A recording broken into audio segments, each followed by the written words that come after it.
The Time Machine Did It, Chapter 4.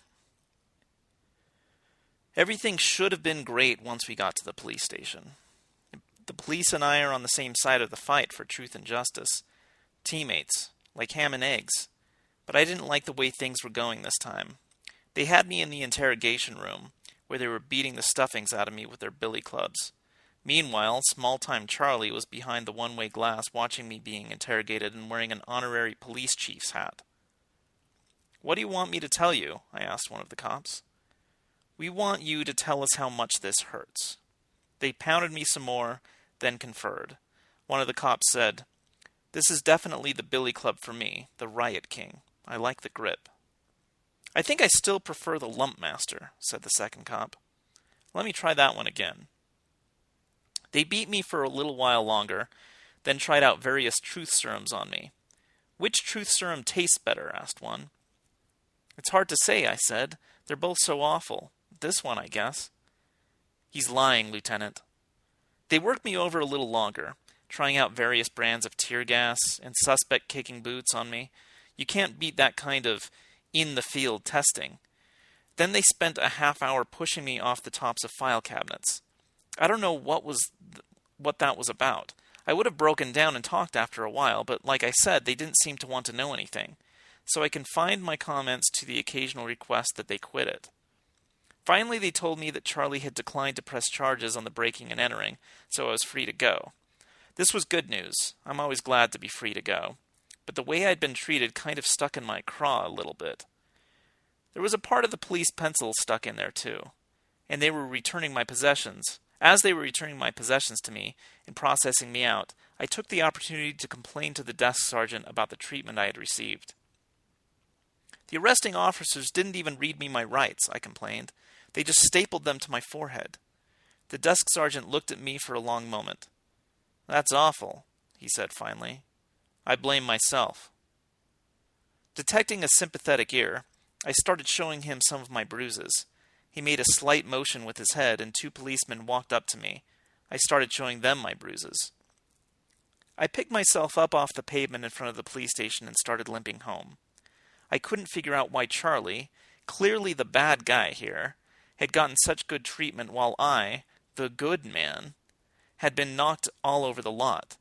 I also wondered where the police got all those valuable paintings they had on the walls, and where some of the policemen got those top hats they were wearing. The whole thing was a mystery to me. But then, most things are. I guess it's lucky for me, I'm a detective. As I was walking along puzzling about this, an elevator suddenly appeared on the street. I heard a small ding, the doors opened, and a bunch of crooks ran out of it at full speed carrying armloads of loot. Now there's something you don't see every day, I thought. This, I felt, was something that should be looked into. I walked over to the elevator and looked into it. There was nothing unusual about it at all, just a perfectly ordinary elevator on a sidewalk. I scratched my head. Scratching my head made pieces of it come off and reminded me that I needed some bandages for about 90% of my body. So I resumed walking home. I'd come back and look into the elevator mystery again later.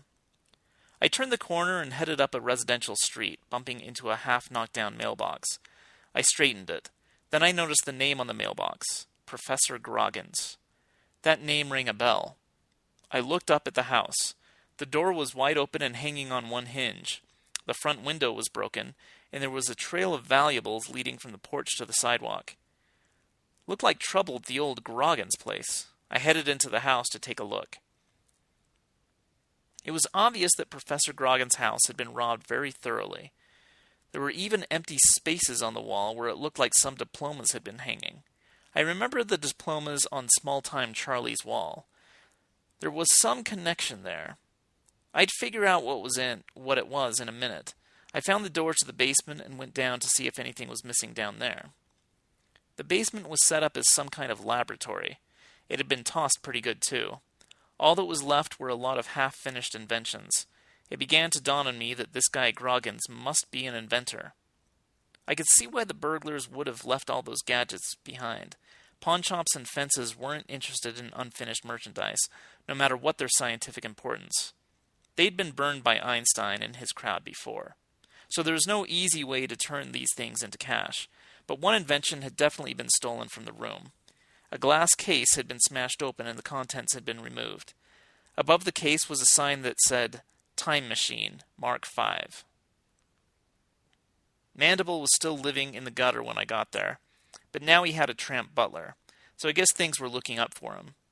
The butler stepped in front of me and asked me my business. I told him I came to see Mandible. "I'll see if he's in, sir," said the butler. "I can see him sitting in the sewer." "I will see if he's in, sir," repeated the butler firmly. The butler announced me to Mandible, who waved regally for me to approach him.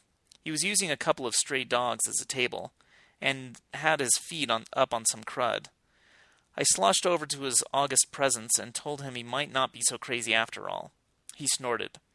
"Tell me something I don't know." "All right. I'm not sure if it has anything to do with the loss of your figurine, but the criminals in this town seem to have a time machine." "What?" I recounted to him some of the strange things I had seen lately, and what I'd found at Professor Grogan's house. "So that's how it was done. Of course." He gave me a look. "I see you're finally beginning to believe my story." "Maybe some of it," I said. "I don't know. I still don't want your autograph yet."